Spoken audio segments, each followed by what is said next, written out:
Hello बच्चों, अब आ गए हैं हम लोग डे 4 में। और डे 4 में हमारे पास टॉपिक है आज का इलेक्ट्रिसिटी की। तो स्टार्ट करते हैं हम लोग इलेक्ट्रिसिटी। सबसे पहली बात, charge. What is charge? Charge क्या है? चार्ज इंट्रिंसिक प्रॉपर्टी है किसी भी मटेरियल की। किसी भी मटेरियल की इंट्रिंसिक प्रॉपर्टी है, इनहेरिटेड प्रॉपर्टी है। Okay, charge is the fundamental property of matter responsible for electric phenomena. किसी भी इलेक्ट्रिकल फिनोमिना के लिए एक कैसी प्रॉपर्टी है? फंडामेंटल प्रॉपर्टी है। ठीक है। Okay, types of charge. Charge के टाइप्स देखो भाई, चार्ज के दो टाइप है। कौन कौन से? पॉजिटिव और नेगेटिव। ठीक, ऐसा यूनिट है कूलाम। और smallest independent charge of an electron. देखो, स्मॉलेस्ट चार्ज जो पॉसिबल है कहते हैं इलेक्ट्रॉन के चार्ज के बराबर है, जो कि है 1.6 into 10 to power minus 19 coulomb. But एक बात का ध्यान रखना, स्टेट कूलाम या ईएसयू इससे भी छोटी यूनिट है, कूलाम से भी छोटी। ठीक है। ओके, क्या इलेक्ट्रॉन का चार्ज सबसे छोटा चार्ज है? तो आंसर है नहीं, इससे भी छोटा है क्वार्क। बट आप इसको पढ़ेंगे बाद में, अभी नहीं। ठीक है, ये आप जब थोड़ा हायर लेवल की फिजिक्स पढ़ेंगे तब से। तो अभी आपको इतना ही पढ़ना है। दो पॉजिटिव चार्ज रिपेल करेंगे, नेगेटिव चार्ज भी रिपेल करेंगे, यानी कि लाइक चार्जेस रिपेल और अनलाइक चार्जेस अट्रैक्ट। अब रीजन, पलटिए, वापस जाइए मैग्नेटिक इफेक्ट ऑफ करंट वाले चैप्टर में। वहां पे मैंने नॉर्थ और नॉर्थ के रिपल्सन के बारे में बताया था, नॉर्थ साउथ के अट्रैक्शन के बारे में बताया था। हमें सबको पता है कि एक पॉजिटिव और एक नेगेटिव चार्ज क्या करता है? अट्रैक्ट करता है। लेकिन शायद ही किसी को पता होता है कि क्यों। अगर आपको जानना है क्यों, तो आप जाइए पुराने वीडियो को एक बार फिर से देखिए, डे 3 की वीडियो को। Okay, next, electric current. क्या है इलेक्ट्रिक करंट? अगर मैं आपसे कहूं डिफाइन करो इलेक्ट्रिक करंट को, तो क्या कहोगे? या फ्लो ऑफ इलेक्ट्रॉन्स, चार्ज का फ्लो होना। इलेक्ट्रॉन्स का ही नहीं बेटा, चार्ज का फ्लो होना। कहीं पे भी चार्ज फ्लो करेगा तो करंट बनेगी। Current, electric current. हाँ, करंट बहुत टाइप की होती है, टाइडल करंट भी बोलते हैं। ठीक है ना, जो टाइड्स में बनती है वो टाइडल करंट। और जो आपके चार्जेस से बन रही है वो electric current. Okay, SI unit क्या होती है? SI unit ampere. ठीक है। डायरेक्शन ऑफ करंट कहां से कहां को होता है? तो हमेशा पॉजिटिव से नेगेटिव की तरफ को। ठीक है ना, जैसे कि मान लीजिए ये आपके पास एक बैटरी है, तो सॉरी सेल है, ये आपका करंट का डायरेक्शन हो गया, ये पॉजिटिव टर्मिनल, ये नेगेटिव टर्मिनल। इलेक्ट्रॉन्स फ्लो कर रहे होंगे इस डायरेक्शन में और करंट फ्लो कर रहा होगा इस डायरेक्शन। क्लियर? कोई इश्यू? ठीक है।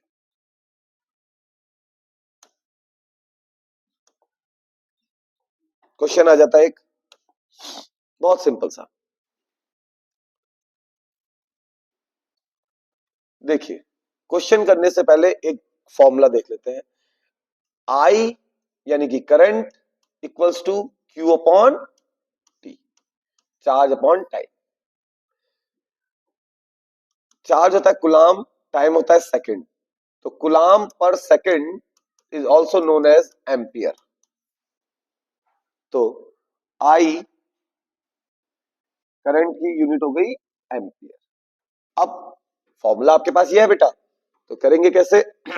थोड़ी सी आवाज खराब हो रही है मेरी, बैठ गई है, थोड़ा सा दिक्कत होगी तो देख लीजिए। करंट की वैल्यू है I equal to 0.2 ampere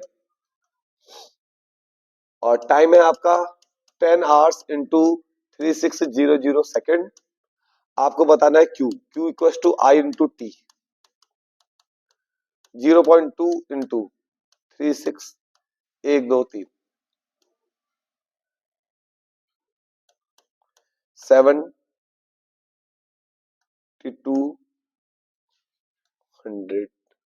coulomb. तो आंसर हो गया 7200 कूलम।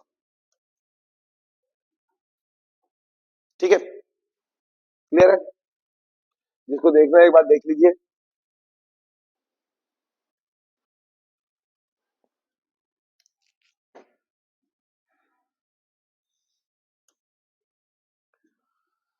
ओके, आगे बढ़ते हैं।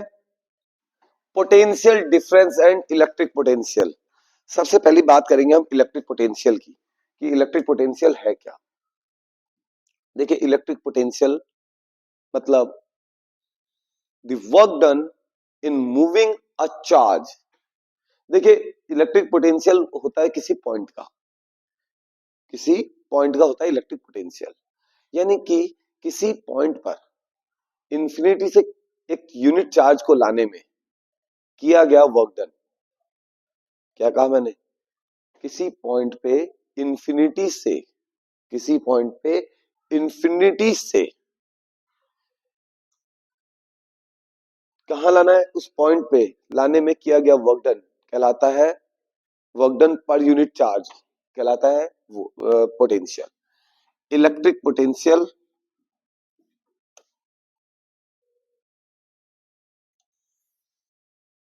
मान लीजिए ये पॉइंट पी है, इस पॉइंट पी का पोटेंशियल क्या होगा? तो इंफिनिटी से क्यू चार्ज को मैं यहां लाया और मैंने वर्क डन किया डब्ल्यू, तो मेरा पी पॉइंट का पोटेंशियल वीपी इक्वल्स टू हो गया डब्ल्यू अपॉन क्यू,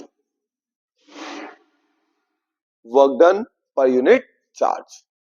ठीक है, ओके। पोटेंशियल डिफरेंस, अब यार देखो बहुत सिंपल सी बात है।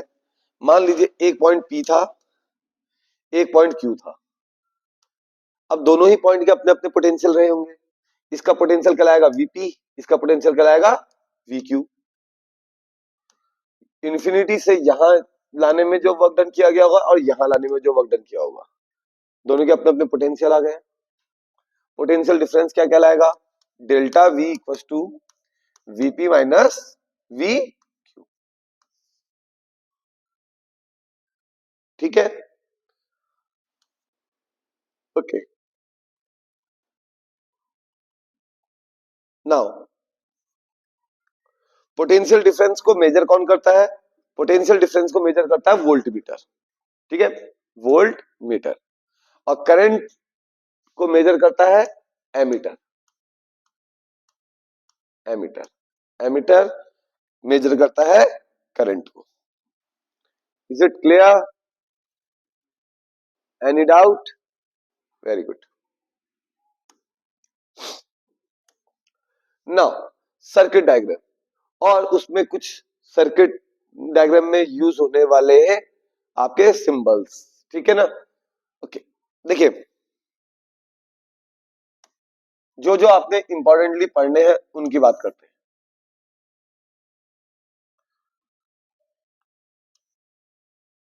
सेल, बहुत सारे सेल लग गए तो बैटरी। की, कैसी की? ओपन की।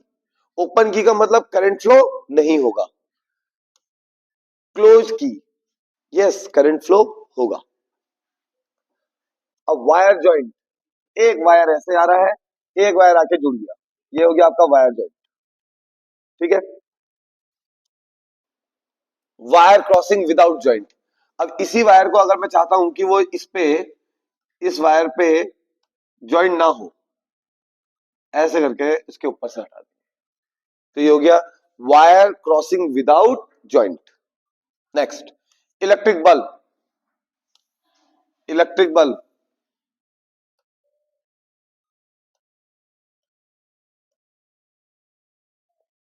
ठीक है, ये हो गया इलेक्ट्रिक बल्ब। ग्लो कर रहा है तो ऐसे दिखा देंगे, ग्लो नहीं कर रहा है तो इसको हटा देंगे। ओके, रेजिस्टेंस, इस तरीके से शो होता है। रिहोस्टेट यानी वेरिएबल रेजिस्टेंस, उसको इस तरीके से शो करते हैं, RH। ठीक है। एमीटर,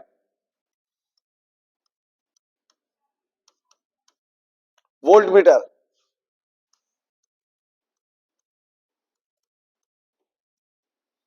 तो इनको आप नोट कर लीजिएगा, ये इंपॉर्टेंट बन सकते हैं आपके लिए, क्योंकि सर्किट डायग्राम का एक क्वेश्चन आने के पूरे लगभग लगभग चांस रहते ही हैं। ओके, चलिए आगे बढ़े। सबसे इंपॉर्टेंट टॉपिक आ चुका है आपका ओम्स लॉ। क्या आया है? Ohm's law.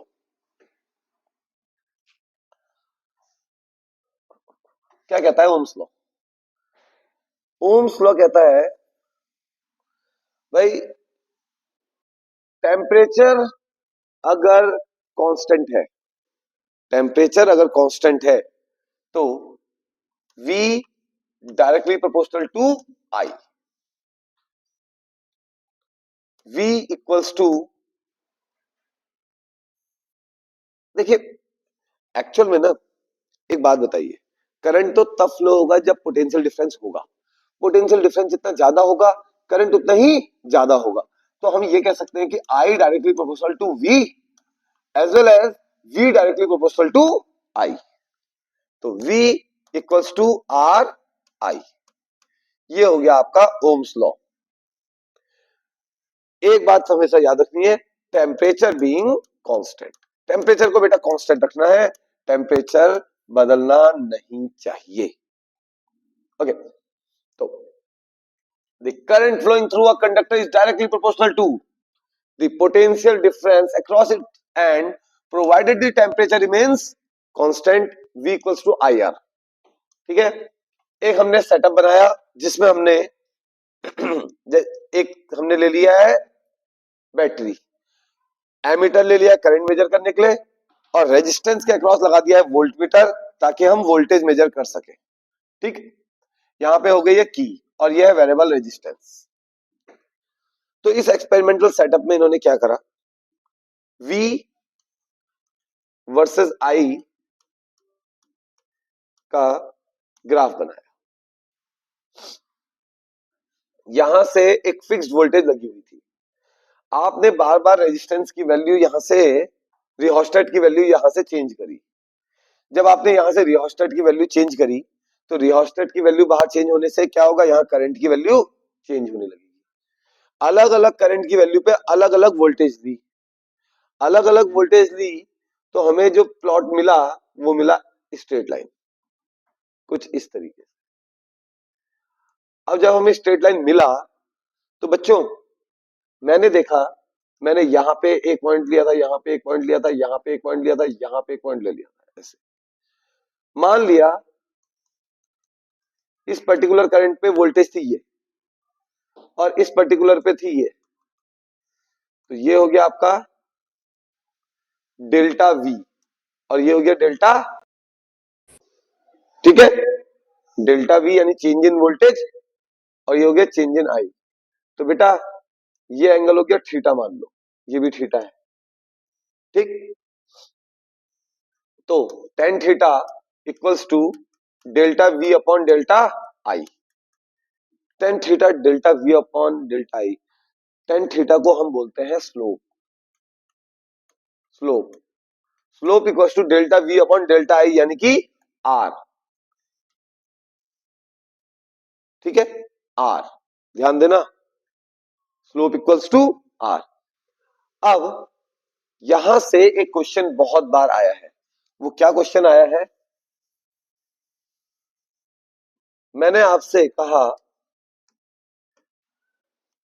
V और I का ग्राफ, V और I का ग्राफ,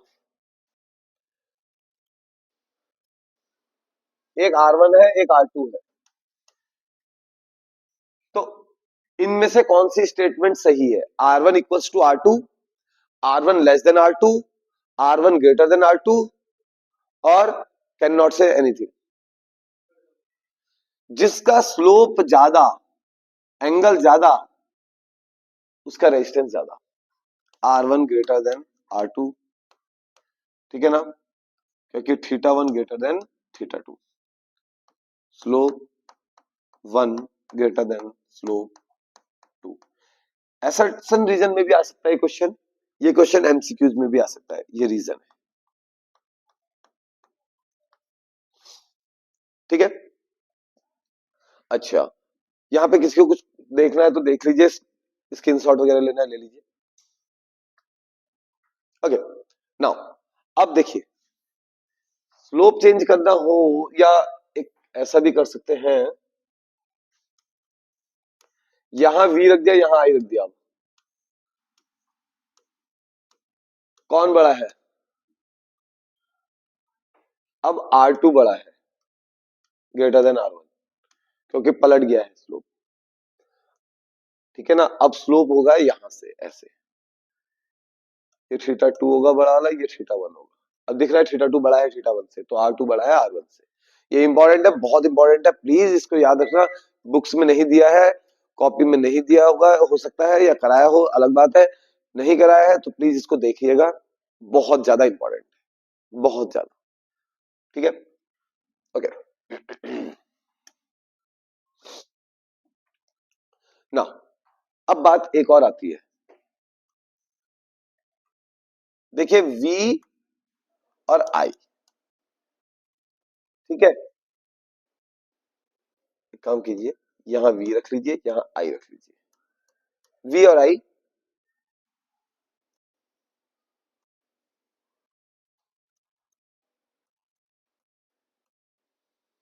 दो डिफरेंट टेम्परेचर, ठीक है ना, दो डिफरेंट टेम्परेचर, ठीक है। अब पूछा गया कि किसमें करंट ज्यादा होगी, सॉरी करंट ज्यादा होगी, किसमें रेजिस्टेंस ज्यादा होगा, या एक काम करो, रेजिस्टेंस नहीं, टेम्परेचर कौन सा ज्यादा होगा, T1 ज्यादा है T2 ज्यादा है?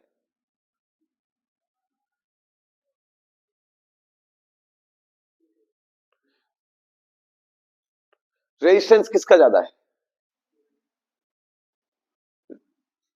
इसका रेजिस्टेंस ज्यादा है, ये वाले का, क्यों?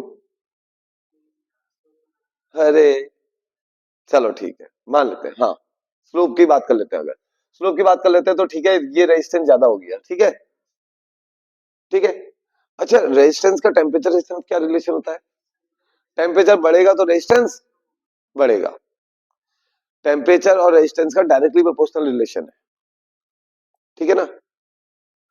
तो अभी हम इसके बारे में और डिस्कस करेंगे वैसे, ठीक है, ज्यादा जल्दी डिस्कस करने लग गए हम लोग, ठीक है, तो इस क्वेश्चन को हम आगे भी डिस्कस कर सकते हैं, ठीक है। तो यहां तक की बात समझ में आ गई है, आगे बढ़ते हैं।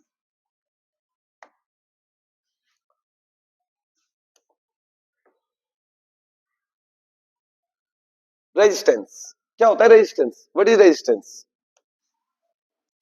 Resistance is the oppose on the flow of electrons, flow of charges, flow of charge के, या फ्लो ऑफ चार्ज में सॉरी, फ्लो ऑफ चार्ज में जो अपोज होता है उसको बोलते हैं रेजिस्टेंस। ओके, तो opposition to the flow of current in a conductor, ऐसा यूनिट है ओम,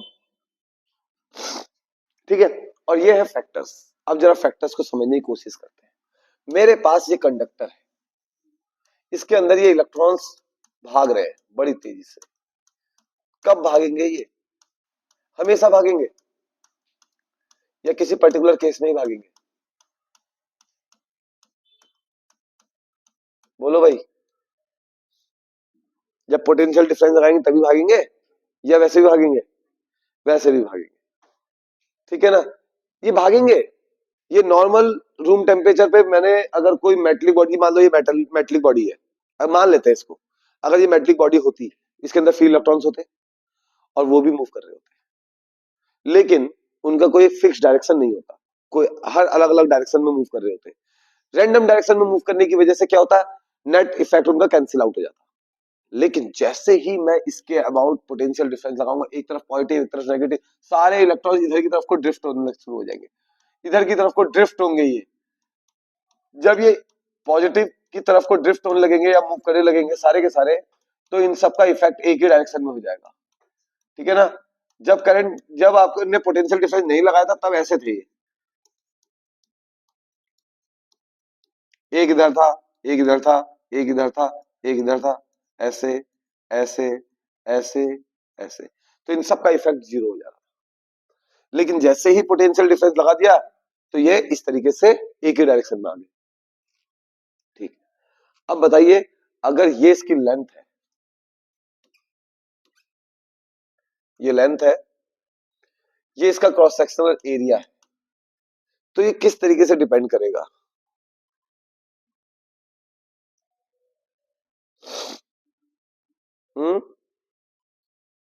देखिए, इलेक्ट्रॉन ने यहां से यहां पहुंचना है, लेंथ जितनी ज्यादा होगी उसको एक जगह से दूसरी जगह जाने में टाइम उतना ज्यादा ही लगेगा, लगेगा ना। टाइम जितनी ज्यादा लगेगा उतने ज्यादा इसके आपस में टकराने के चांसेस रहेंगे, कोलिजन होने के चांसेस उतने ज्यादा रहेंगे, जितनी ज्यादा लेंथ रहेगी उतने ज्यादा कोलिजन होने के चांस रहेंगे। कोलिजन जितने ज्यादा होंगे रेजिस्टेंस उतना ही ज्यादा होगा, क्योंकि जितनी बार कोलिजन होगा ये उतनी बार इलेक्ट्रॉन के मूवमेंट में रुकावट क्रिएट करेगा। तो लेंथ के साथ लेंथ बढ़ी तो रेजिस्टेंस बढ़ा, तो R directly proportional to L, ठीक है। अब एरिया के साथ कैसा डिपेंड करेगा? देखिए, रोड अगर चौड़ी हो जाए तो एक्सीडेंट के चांस कम हो जाते हैं, तो सेम वही है, जब ये एरिया बढ़ जाएगा तो इन इलेक्ट्रॉन्स के आपस में टकराने के चांस कम हो जाएंगे, और चांस कम हो जाएंगे तो रेजिस्टेंस घट जाएगा, तो आर इनवर्सली प्रोपोर्शनल टू ए, ठीक है। तीसरी बात, टेम्परेचर पे कैसे डिपेंडेंसी? भाई टेम्परेचर कभी भी बढ़ता है तो टेम्परेचर तब बढ़ता है ना जब हीट मिलती है, जब हीट ली जाती है, जब हीट ली गई तब टेम्परेचर बढ़ा, हीट ली गई है तो एनर्जी ली गई है, energy can neither be created not destroyed, अगर तुमने एनर्जी ली है तो तुम्हारे अंदर काइनेटिक एनर्जी बढ़ेगी ही बढ़ेगी, ठीक है ना, कि आप ना उसको डिस्ट्रॉय कर सकते हैं ना उसको आप बना सकते हैं। तो क्या होगा, इलेक्ट्रॉन्स की काइनेटिक एनर्जी बढ़ जाएगी, इलेक्ट्रॉन्स की काइनेटिक एनर्जी बढ़ जाएगी तो वो ज्यादा टकराएंगे, ज्यादा टकराएंगे तो रेजिस्टेंस बढ़ जाएगा, ठीक है ना, ओके। लेकिन मटेरियल ऑफ कंडक्टर पे भी डिपेंड करते हैं, तो इसलिए इन दोनों को देखते हुए और मटेरियल को देखते हुए R equal to rho L by A, where rho is resistivity, resistivity.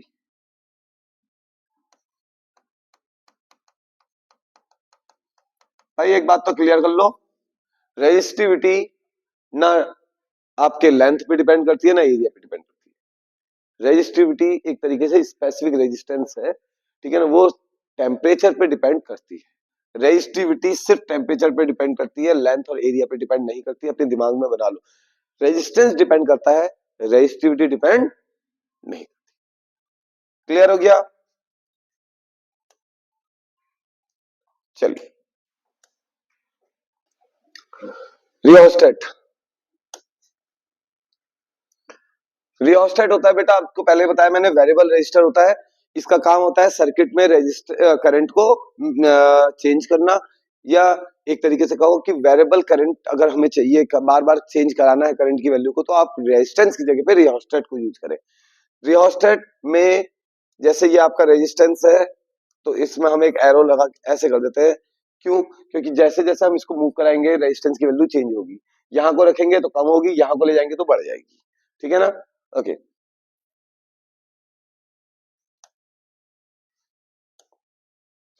Resistivity, resistivity को हम अभी डिस्क्राइब कर चुके हैं।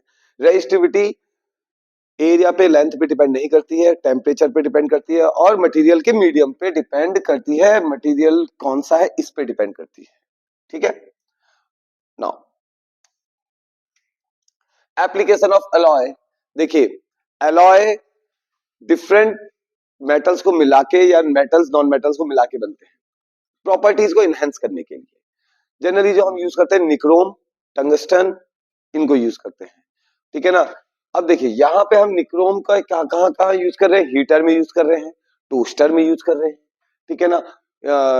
और आपके जो क्या कहते हैं इमर्जन रॉड वगैरह में यूज कर रहे हैं, ठीक है, ताकि उसका हीटिंग इफेक्ट का हम यूज कर सके।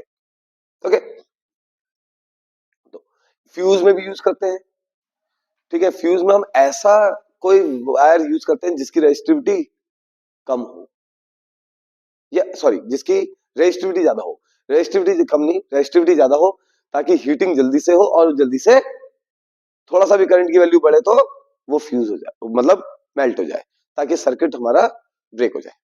ओके, बल्ब में हम क्या यूज करते हैं, बल्ब में हम यूज करते हैं टंगस्टन, आयरन में हम यूज करते हैं निक्रोम। ओके, रेजिस्टेंस का सिस्टम भाई बड़ा बेहतरीन, यहां से क्वेश्चन के चांसेस बहुत ज्यादा। दो टाइप से हो सकता है रेजिस्टेंस का connection, either in series either in parallel, ठीक है। Resistance in series and resistance in parallel. जब रेजिस्टेंस को सीरीज में करेंगे तो क्या होगा, फॉर्मूला बनेगा R equivalent equal to R1 plus R2 plus R3 so on. यानी कि एक के आगे एक रेजिस्टेंस है, उसके एक एंड से दूसरे रेजिस्टेंस का एक एंड जोड़ दिया, तो ये सीरीज कहलाएगा। ये हो गया आपका सीरीज। पैरेलल में एक रेजिस्टेंस और ये दूसरा रेजिस्टेंस, ये पैरेलल है बेटा, जिसमें दोनों एंड आपके आपस में जुड़े हुए हैं, ये पैरेलल है, ठीक है। सीरीज में करंट सेम रहेगी, वोल्टेज डिवाइड हो जाएगी, रेजिस्टेंस भी बढ़ जाएगा क्योंकि डायरेक्ट ऐड हो रहा है। पैरेलल में सेम पोटेंशियल डिफरेंस आएगा, यानी V की वैल्यू सेम रहेगी और करंट वैल्यू डिवाइड कर जाएगी। देखिए जैसे यहां से I करंट आ रहा है, तो यहाँ I1, यहाँ I2, यहाँ I3, ये डिपेंड करेगा R1, R2, R3 की वैल्यू क्या है उस पे। यहाँ देखिए सीरीज में वोल्टेज डिफर कर रही है, लेकिन करंट सब में सेम रहती है I। अब एक बहुत इंपॉर्टेंट बात देखिए, मेरे पास एक रेजिस्टेंस है 1000 ओम का, और उसके सीरीज में मैंने 1 ओम का रेजिस्टेंस लगा दिया, 1 ओम का सीरीज में, तो ये हो जाएगा 1001 ओम।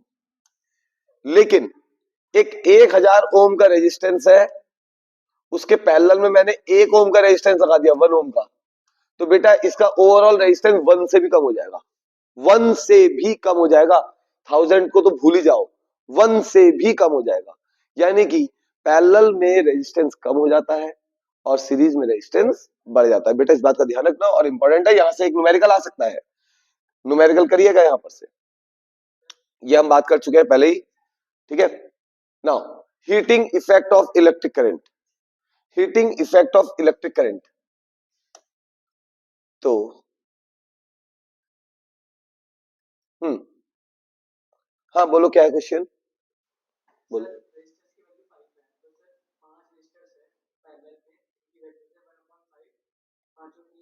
पैरेलल में है, पैरेलल में आप कह रहे हो 5 रजिस्टर्स है, पैरेलल में है, और सबकी वैल्यू है 1/5, हाँ तो टोटल रेजिस्टेंस आएगा 1/25। चेक करके देख लो, 1/R इक्वल्स टू 1/1/5, 1/1/5, 1/1/5, 1/1/5, 1/1/5। ये 1/5 में क्या होगा, 5 ऊपर चले जाएगा, 5 5 5 5 5 25, तो 1/R equals to 25, that is R equals to 1/25। समझ गए, ठीक है। अच्छा, घुमाने की कोशिश कर रहे थे, ना घूमोगे बेटा, हम नहीं घूम पाएंगे ऐसे, ठीक है। तो heating effect of electric current भाई, जब जब करंट फ्लो करता है तब तब हीटिंग होती है रेजिस्टेंस में, और वो heating H equals to I² के बराबर होता है, या H इक्वल्स टू VIT के बराबर होता है, या देखिए V इक्वल्स टू IR होता है ना फॉर्मूला। अब यहां पे इसको पुट कर देते हैं, I की जगह पे आप रख दीजिए V upon R, H equals to V² upon RT, H equals to V² upon RT, H equals to VIT, और H equal to I square R T. ठीक है, तो heat produce is directly proportional to current. तो heat produce is directly proportional to current. Okay, ठीक है, इसकी ज्यादा आपको यूज नहीं करना है, कुछ भी आलतू फालतू ज्यादा डायग्राम पे मत घुसो। ठीक है, next, application of heating effect of current. बहुत एप्लीकेशन है बेटा, देखिए अभी हम थोड़ी देर पहले भी इसको डिस्कस कर चुके हैं और फिर कर देते हैं। देखिए, room heater, electric iron, electric heater, इन इलेक्ट्रिक फ्यूज, इलेक्ट्रिक बल्ब, इन सभी में heating effect of electric current का ही यूज होता है। ठीक है ना, okay.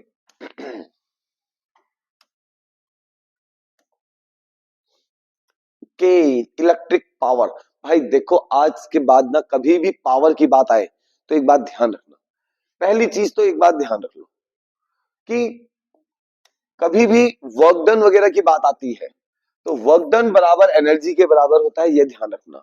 Change in energy work done के बराबर होती है, और यानी कि आप एनर्जी की जगह पे वर्क डन का यूज कर सकते हैं। ठीक है, और पावर हमेशा work done per unit time होता है, डब्ल्यू अपॉन टी। पावर होती है डब्ल्यू अपॉन टी, जिसे हम रेट ऑफ डूइंग वर्क भी बोलते हैं, रेट ऑफ डूइंग वर्क। ठीक, ऐसा यूनिट है वॉट। वॉट होता है जूल पर सेकंड, इसको हम बोलते हैं वाट। ठीक है ना, वाट लाइलू, अरे सॉरी, वाट लग जाएगी। ठीक है ना, वॉट वो अलग है, वो वाट लग रहा है। तो ऐसा यूनिट है वॉट, और कॉमर्शियल यूनिट है इसकी किलोवाट आर, जिसे आप क्या बोलते हैं, one unit. One unit equal to 1 kilowatt hour. ठीक है ना, 1 किलोवाट आर। ठीक है, नाउ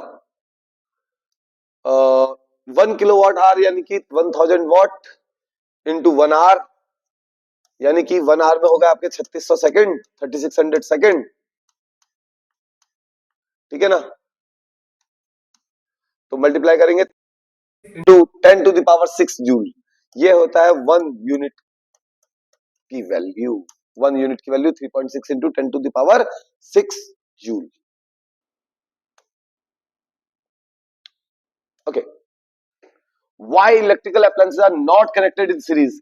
भाई इलेक्ट्रिकल अप्लायंसेस को सीरीज में क्यों कनेक्ट नहीं करते हैं, बहुत इंपॉर्टेंट क्वेश्चन है। क्योंकि अगर हम सीरीज में सारे चीजों को लगा देंगे तो अगर एक भी अप्लायंस ने काम करना बंद करा तो आपके सारे ही अप्लायंसेस की सर्किट टूट जाएगा और आपके किसी भी अदर अप्लायंसेस को करंट प्रोवाइड नहीं हो पाएगा और वो वर्क नहीं करेगा। पहली चीज। दूसरी चीज, अगर आप सीरीज में सारे इनको लगाते हैं, किनको, अप्लायंसेस को, तो बेटा हर किसी को बराबर वोल्टेज नहीं मिल पाएगी, हर कोई अपने अपने रेजिस्टेंस के हिसाब से वोल्टेज कंज्यूम कर लेगा। इसलिए हमको पैरेलल में लगाना पड़ता है ताकि सभी को प्रॉपर वोल्टेज मिल सके, बराबर वोल्टेज मिल सके। ओके, और सबसे इंपॉर्टेंट बात, जब सीरीज में आपने देखा रेजिस्टेंस बहुत ज्यादा हो जाता है, अब रेजिस्टेंस और हीटिंग डायरेक्टली प्रोपोर्शनल है, तो क्या होगा, रेजिस्टेंस बढ़ेगा तो करंट की वजह से हीटिंग इफेक्ट ज्यादा होगा, हीटिंग इफेक्ट ज्यादा होगा तो भाई सर्किट जो है ब्रेक हो जाएगा, या कहिए हीटिंग ज्यादा हो जाएगी, वायर बर्न हो जाएगी, ओवरलोडिंग हो जाएगी, जिसकी वजह से सर्किट काम सही से नहीं कर पाएगा। तो ये तीन कंडीशंस बन गई है हमारे पास, और जो कहती है कि हमें किस में कनेक्शन करना चाहिए, पैरेलल में ही कनेक्शन करने चाहिए। इंपॉर्टेंट क्वेश्चन है, इसको मार्क कर लीजिएगा। ठीक है, ओके, तो ये कुछ क्वेश्चंस हैं, ये नोट कर लीजिए इन क्वेश्चंस को। इन क्वेश्चंस को हम डिस्कस करेंगे आपसे नेक्स्ट वीडियो में, जब हम पीवाईक्यू एमवाईक्यू लेके आएंगे तो हम पीवाईक्यू एमवाईक्यू में सबसे पहले इन क्वेश्चंस को आपके साथ डिस्कस करेंगे। तो इन क्वेश्चंस की आप स्क्रीनशॉट रख लीजिए, ये इंपॉर्टेंट क्वेश्चंस हैं, बहुत इंपॉर्टेंट क्वेश्चंस है बेटा, मार्क कर लीजिए इनको।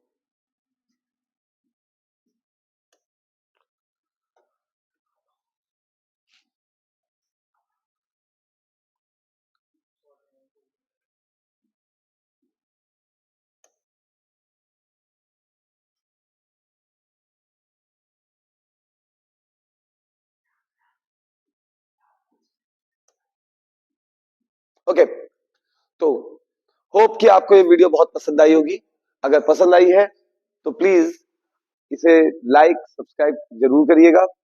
और दूसरी बात, जो भी क्वेश्चंस आपको समझ में नहीं आएंगे इनमें से, प्लीज कमेंट में लिखिएगा कौन सा क्वेश्चन आपको समझ में नहीं आया है, ठीक है। और अगर हो गए हैं तो प्लीज क्वेश्चंस के आंसर कमेंट में लिखिएगा विद नंबर के साथ, ठीक है ना। तो मिलते हैं आपसे नेक्स्ट वीडियो में। ओके।